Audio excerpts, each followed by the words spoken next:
சுருக்கமா சொன்னா, இயற்கைக்கு எதிரா, கடவுளுக்கு எதிரா நீங்க இந்த நொடி வரைக்கும் செயல்பட்டுக்கிட்டே இருக்கீங்க.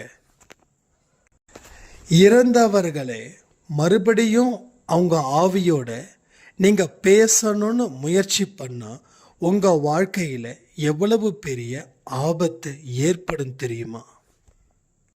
இந்த மாதிரி மூட நம்பிக்கையினால் வாழ்க்கையை ஒட்டுமொத்தமாக இழந்து தனி மரம் போல காட்சி அளிப்பீர்கள். அந்த அவல நிலை வேண்டாம். ஒரு சந்தோஷமான தருணத்தை நாம நிராகரிக்கிறோம். இந்த மாதிரி மனநிலையில இருக்கிறவங்களுடைய வேண்டுதலை கடவுள் நிராகரிக்கிறார். ஒரு பெரிய யுத்தம் ஒன்று வந்தால் அதை நாம் சமாளிக்க முடியுமா? புலம்பலும் கண்ணீரும் இனி உங்க வாழ்க்கையில் இருக்கவே கூடாது.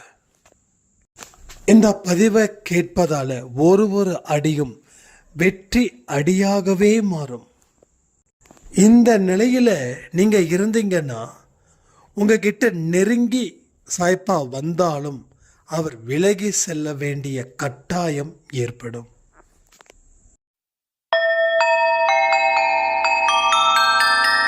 ஓம் சாயிரா சாயிரா, ஓம் சாயிரா சாயிரா, ஓம் சாயிரா சாயிரா, அன்பே சாயிரா, பேரன்பே சாயிரா, அகிலம் தளிக்க ஆத்மா விழிக்க அனுதினம் சாயிரா, எங்கள் அன்பே சாயிரா.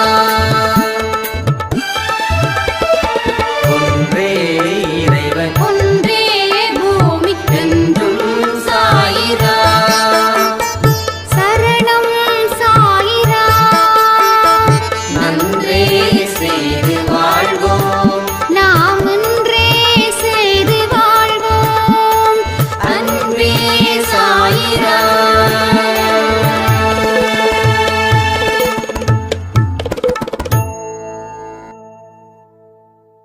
சாயிரா. என் உயிரின் உயிரானவர்களே, சாயப்பா வைத்திருக்கக்கூடிய சோதனைகளில் இருந்து நீங்க மேலணும் அப்படின்றது தான் இந்த பதிவுடைய நோக்கம். வாழ்க்கையில மேடு பள்ளத்தை தாண்டி தான் நாம வெற்றி பெற முடியும். எல்லாமே ஈஸியா கிடைச்சிடாது. ஈஸியா கிடைச்சா அது நிலைச்சு நிற்காது. வாழ்க்கையில அணுவா கஷ்டப்படணும். சில பேர் அணுவா ரசிக்கணும்னு சொல்லுவாங்க. அணுவா கஷ்டப்பட்டா ஒரு நிரந்தரமான விடுதலை கர்மாக்களில் இருந்து உங்களுக்கு உடனே கிடைச்சிடும். அப்ப இந்த சோதனைகளை தாங்குற அளவுக்கு நம் மனது தயாரா இருக்குதா அப்படின்றது தான் பெரிய கேள்வி.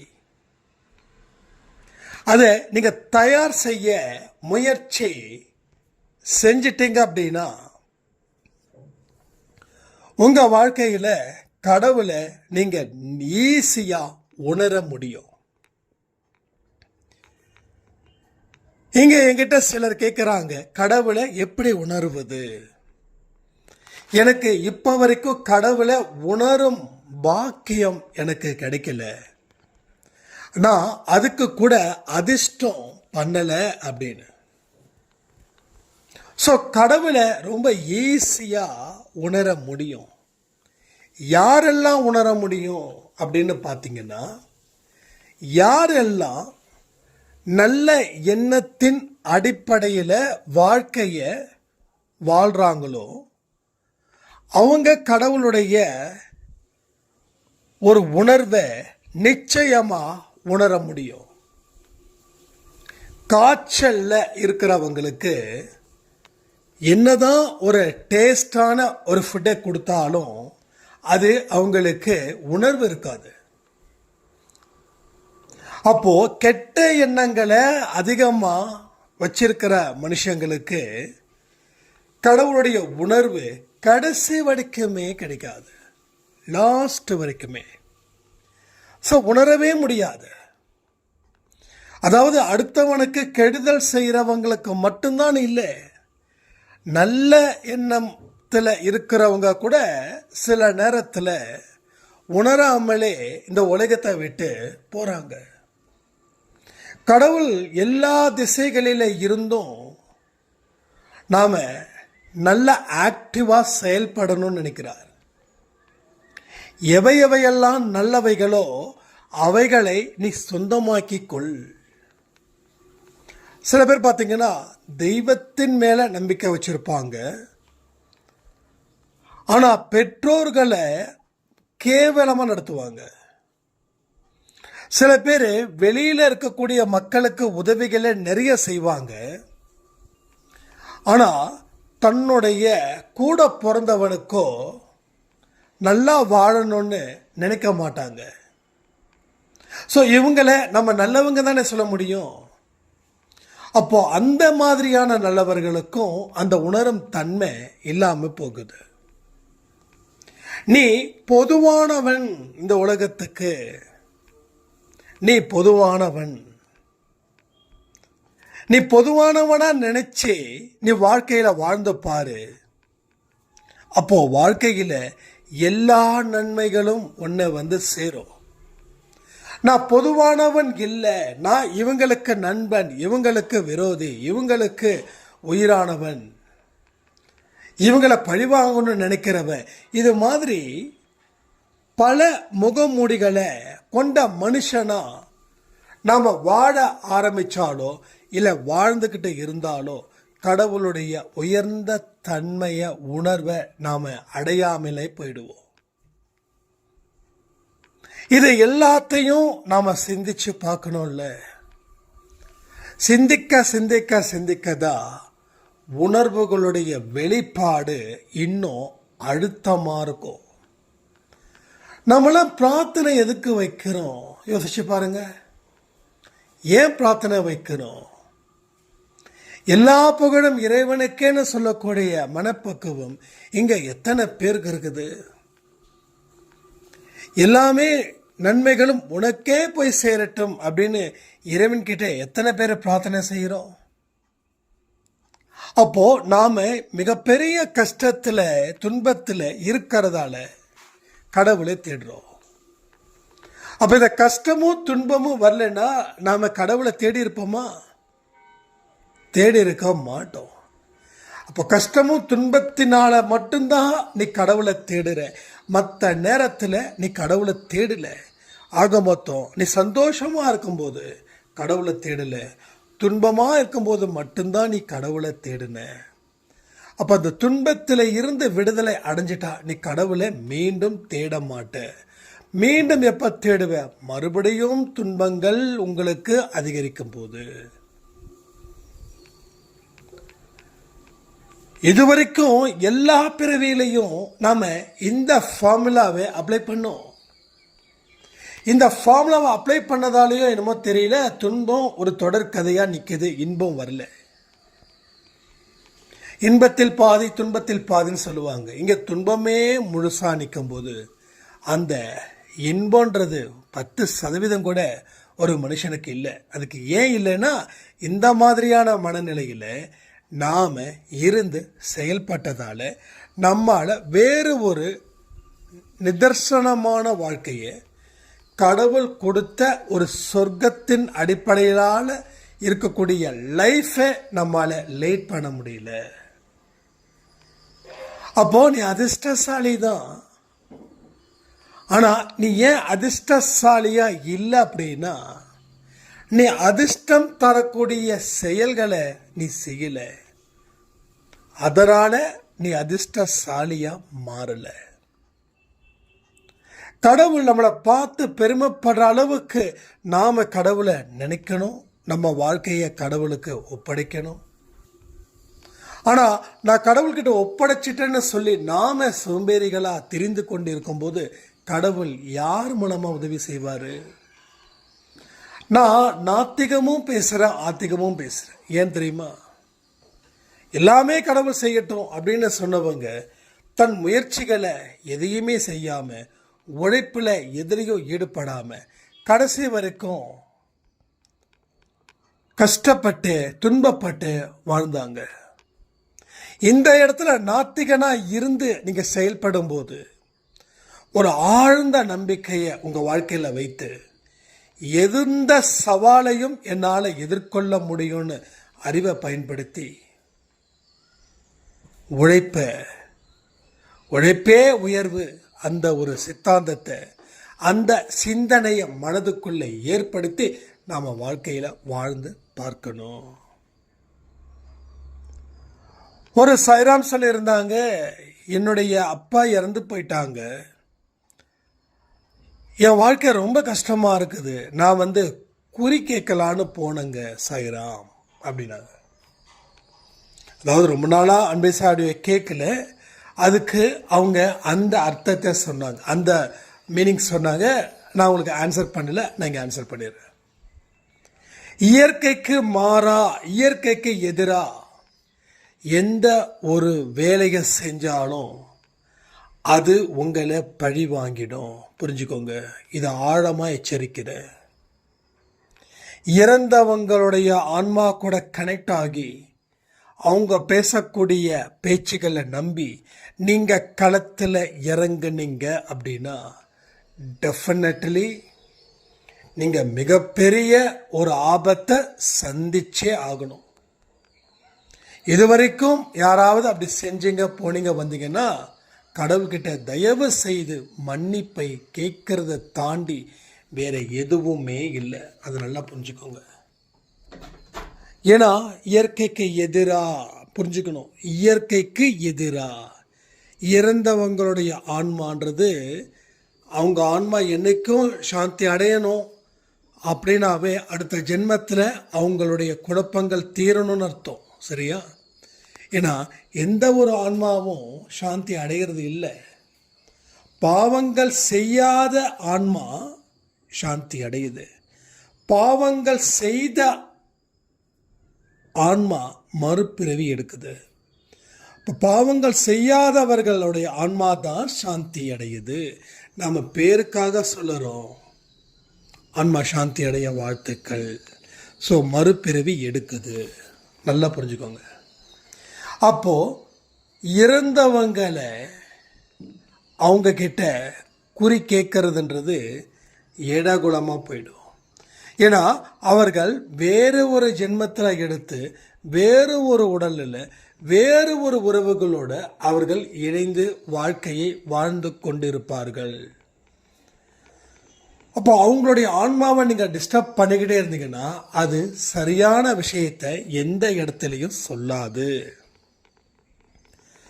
அது ஏதாவது ஒன்று சொல்லிடும். உங்களை யாராவது டிஸ்டர்ப் பண்ணிகிட்டே இருக்காங்க, அவங்க கிட்டேருந்து நீங்கள் என்ன பண்ணுவீங்கன்னா ஒரு கோபத்தில் ஒரு வார்த்தையை சொல்லிட்டு போயிடுவீங்க.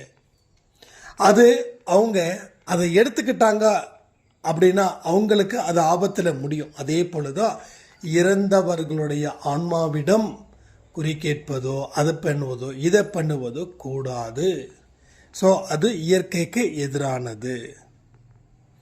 அப்போ இந்த மாதிரியான மூட நம்பிக்கை உங்க வாழ்க்கையில மேலும் மேலும் ஆபத்தை, மேலும் மேலும் சித்திரவதையை ஏற்படுத்தக்கூடும். உங்க வாழ்க்கை உங்க கையில் இருக்குது, அதை புரிஞ்சுக்கோங்க. உயிரோடு அப்பா இருக்கும்போது உயிரோடு அம்மா இருக்கும்போது உங்க வாழ்க்கை மாறல.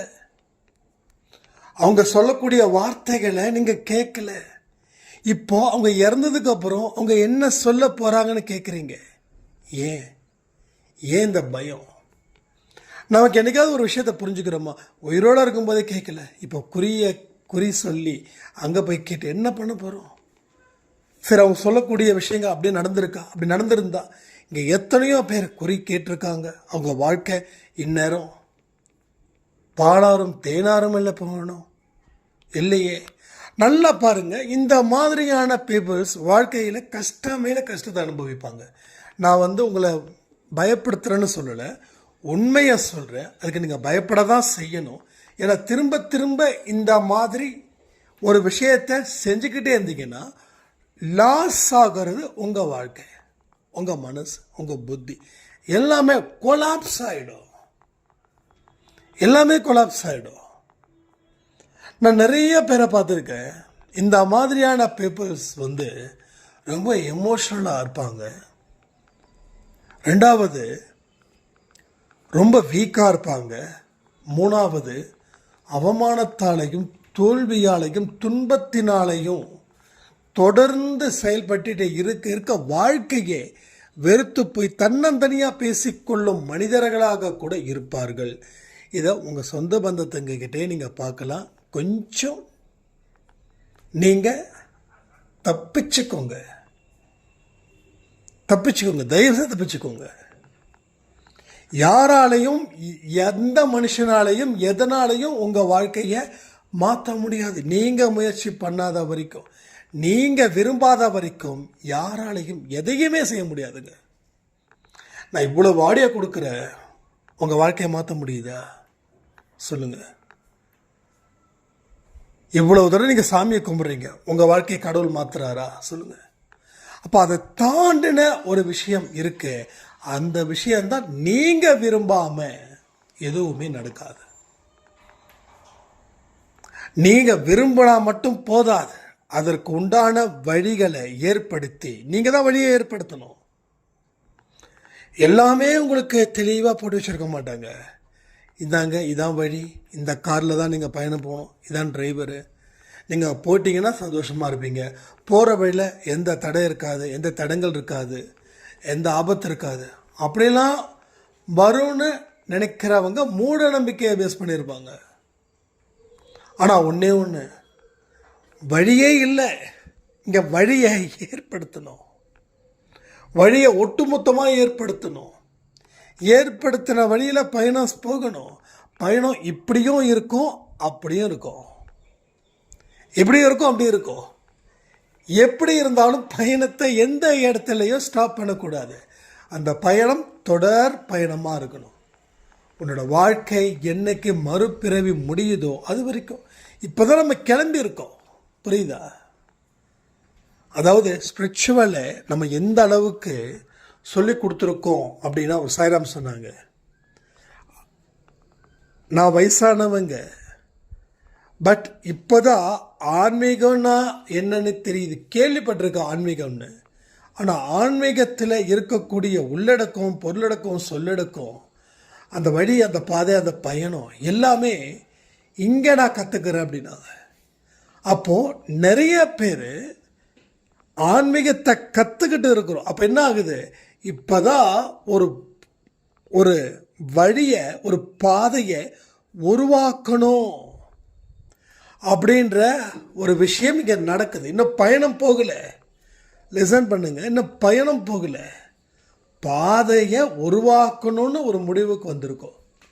இந்த பாதையை உருவாக்கி பயணம் மேற்கொண்டு அதில் வரக்கூடிய லாப நஷ்டத்தை அனுபவித்து அது எல்லாமே கடவுளுக்கேன்னு சொல்லி உங்கள் பயணத்தை மேற்கொள்ளணும். அப்போ இன்னும் எத்தனை ஜென்மம்ப்பா எடுக்கணும்? நம்ம எவ்வளவு ஜென்மம் எடுக்கணும்? திங்க் பண்ணி பாருங்கள்.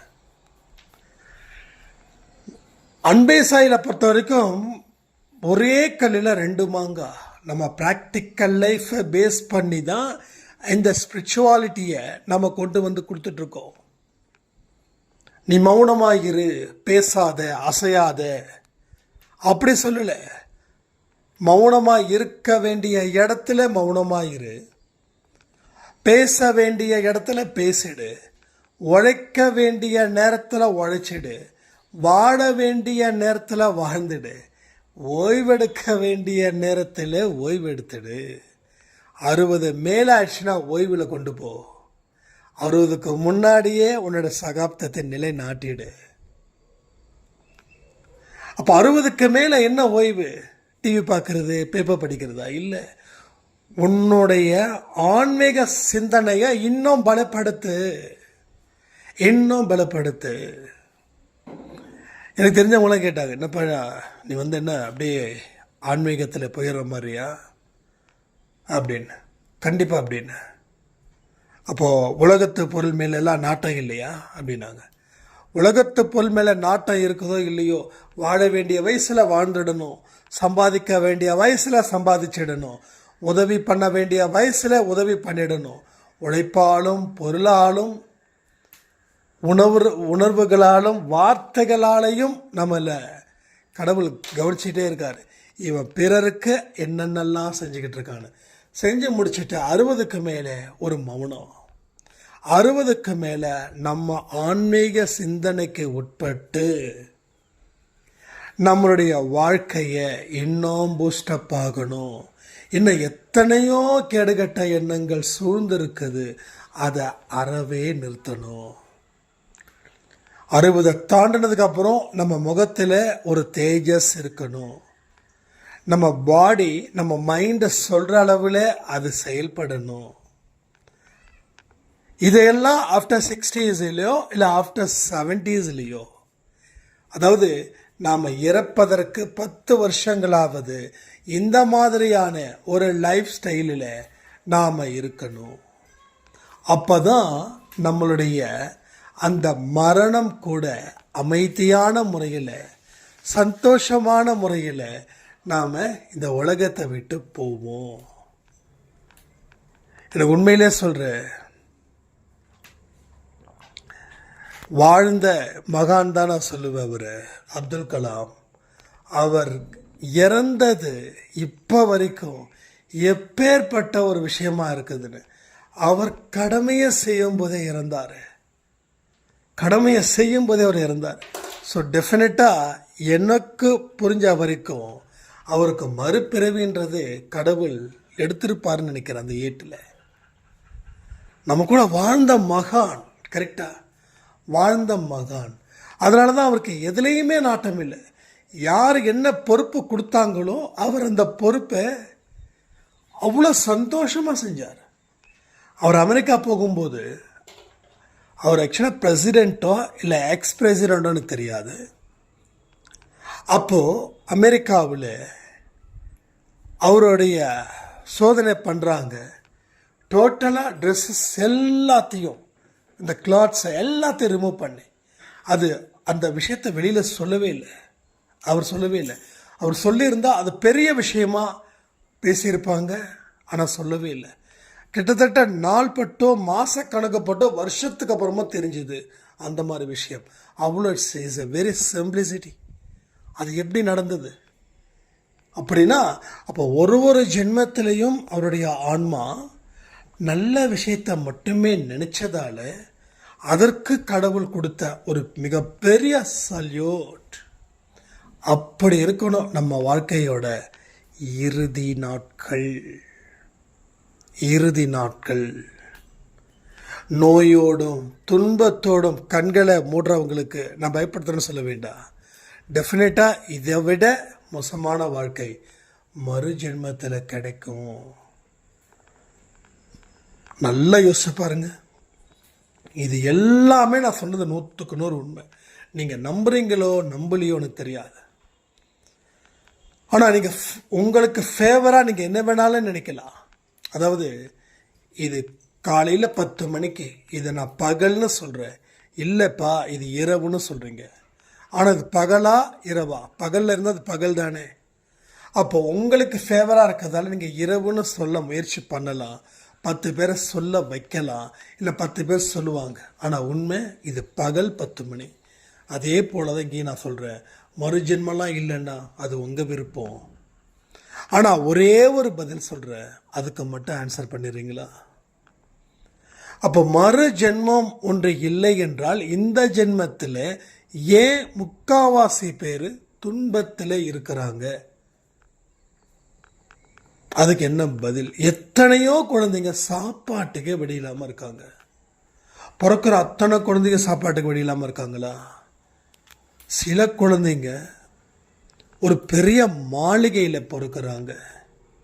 சில குழந்தைங்க குழந்தை பிறந்த உடனே குழந்தைங்கள தூக்கி போட்டு போகிறாங்க. எப்படி?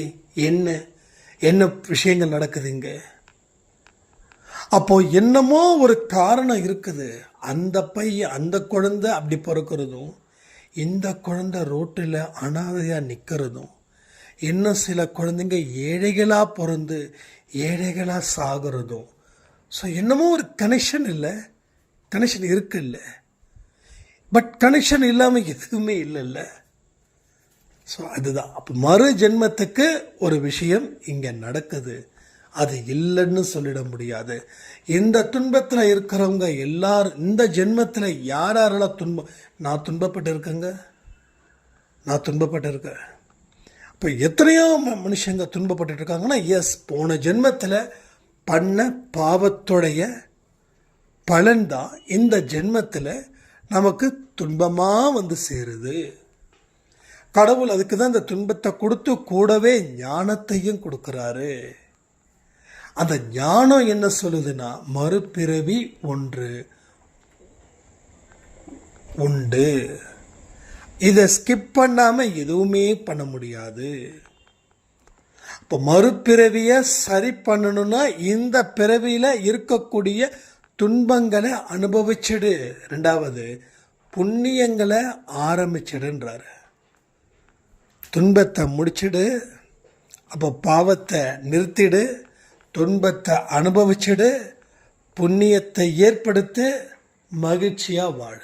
அவ்வளோதான், வேற எதுவுமே இல்லை. ரொம்ப ரொம்ப சிம்பிள். இது ரொம்ப பக்கா சிம்பிளிசிட்டி இது. ஆனால் ரொம்ப ரொம்ப ரொம்ப சேலஞ்ச் ஆனதும் கூட. எதெல்லாம் சிம்பிளோ அதுதான் விலை உயர்ந்ததாக ஆகுது. ஒரு சாம்பல் தான் விபூதியாக வந்து மாறுது. எதுக்கு அந்த சாம்பல் விபூதியாக மாறுது? விபூதிக்கு எவ்வளோ பெரிய ஒரு பவர், உதிக்கு எவ்வளோ பெரிய பவர். கடவுள் என்ன சொல்கிறாரு, கடைசியில் உனக்கு இதுதான். அதனால் ஆணவத்தையும் அகங்காரத்தையும் கொஞ்சம் பார்த்து யூஸ் பண்ணு. அதை முழுக்க முழுக்க உன்னை காப்பாற்றும்னு நினைக்காத. நீ எத்தனை பேரை வாட்டி வதைச்சாலும் நீயும் அங்கே தான் போய் சேர போகிற. போகும்போது எதை எடுத்துகிட்டு போகிற? நீ செய்த கர்மத்தை. அது நல்ல கர்மமாக இருக்கணுமா இல்லை கெட்ட கர்மமாக இருக்கணுமான்றத நீ டிசைட் பண்ணு. புரியுதா? ஸோ இதுதான், இதை தான் நம்ம அப்பையிலேருந்து சொல்லிகிட்டே இருக்கோம் இப்போ வரைக்கும். இப்போ பாவத்தை குறை, புண்ணியத்தை அதிகரி. சும்மா சும்மா சும்மா சும்மா சும்மா சும்மா கடவுள் இருக்காரு, அவர் காப்பாற்றுவாருன்னு சொல்லி கதவை திறந்து வச்சுக்கிட்டு காத்துக்கிட்டு இருந்தால் கடைசி வரைக்கும் காத்துக்கிட்டே தான் இருக்கணும். இப்போ கூட ஒரு மூவி நான் பார்த்தேன், கருப்பு அப்படின்ற மூவி. உண்மையிலே சொல்கிறேன், ஏண்டா அந்த மூவிக்கு போகணுன்னு இருக்குது. கடவுளை அவ்வளவு சீக்கிரம் யாராலையும் கொண்டு வந்து நிறுத்த முடியாது. அந்த கடவுள் வில்லன்கிட்ட வந்து உட்காந்து பேசுகிற மாதிரியும், வில்லனுக்கும் கடவுளுக்கும் ஒரு சேலஞ்ச் பண்ணுற மாதிரியும். ஸோ இது வந்து என்ன லாஜிக்குன்னு தெரியலிங்க. கடவுள் மேலே மரியாதை அது வேற லெவலில் இருக்கணும். இந்த மூக்குத்தி அம்மன் ஒரு மூவி பார்த்தோம், அதில் நிறைய கான்செப்ட் இருந்தது, நிறைய விஷயங்கள் இருந்தது. உண்மையிலே சொல்ல ரொம்ப ஹாப்பியஸ்டாக இருந்தது. ஸோ அதை பேஸ் பண்ணி தான் நம்ம மூவிக்கு போயிருந்தோம். ஓகே அப்படின்னு. பட் பார்த்தீங்கன்னா அந்த கடவுள் அவ்வளோ சீக்கிரம் வந்துடுவாரா?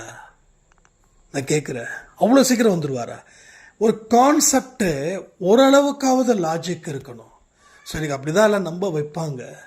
கடவுளை வந்து அவ்வளோ சீக்கிரம், அது வந்து டோட்டலாகவே ஒரு சின்ன குழந்தைங்களுக்கு இருக்கக்கூடிய கற்பனை மாதிரி அந்த ஸ்டோரியை க்ரியேட் பண்ணியிருக்காங்க. அது மற்ற இடத்துல சாமி வந்தது, அது வந்தது, தேட்டரில் வந்து அப்படி இப்படி ஓகே பண்ணட்டும். அது மூடநம்பிக்கை மதிக்கிறவங்க, மூடநம்பிக்கை வணங்குறவங்க அந்த படத்தை பார்க்கும்போது ஒரு பெரிய த்ரில்லிங் கிடைக்கும், டெஃபினட்டாக கிடைக்கும், அதெல்லாம் சொல்லவே வேண்டாம்.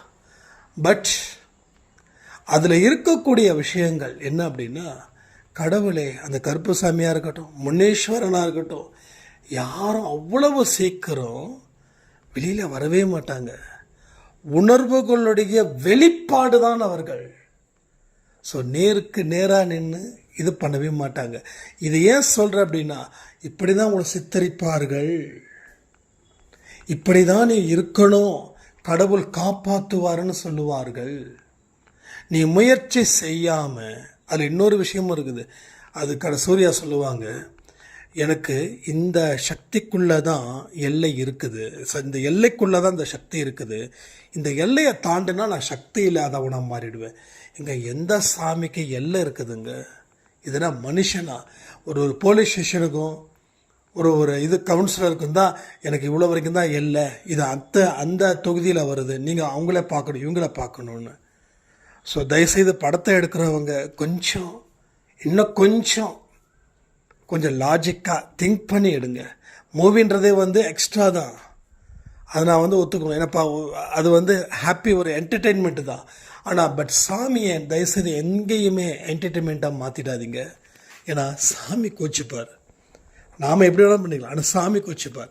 அதனால தான் உள்ளுக்குள்ளே என்ன இருக்குதோ அதை சொல்லுங்கள். இல்லாததை மக்கள்கிட்ட சொல்லி மக்களை தயவு செய்து முட்டாளாக்க வேண்டாம். கருப்புசாமி, முனீஸ்வரர் எல்லாமே இஸ் வெரி பவர்ஃபுல் காவல் தெய்வம். இந்த காவல் தெய்வம், அந்த காவல் தெய்வம் நீங்கள் எந்த நாட்டுக்குள்ளே போனாலும் அந்த காவல் தெய்வம் உங்களை காக்கும்.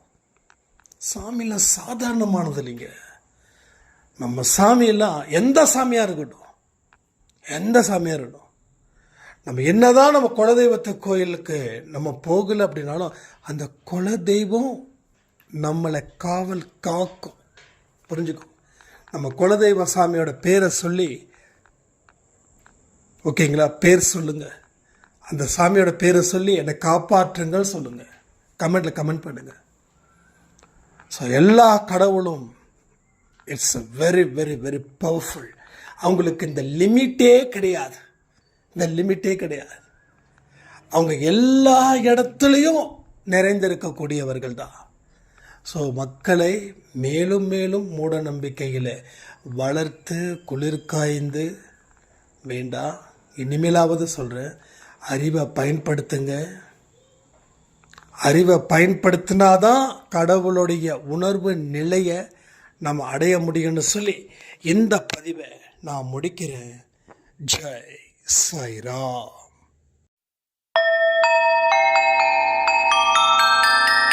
ஓம் சாயிரா சாயிரா, ஓம் சாயிரா சாயிரா,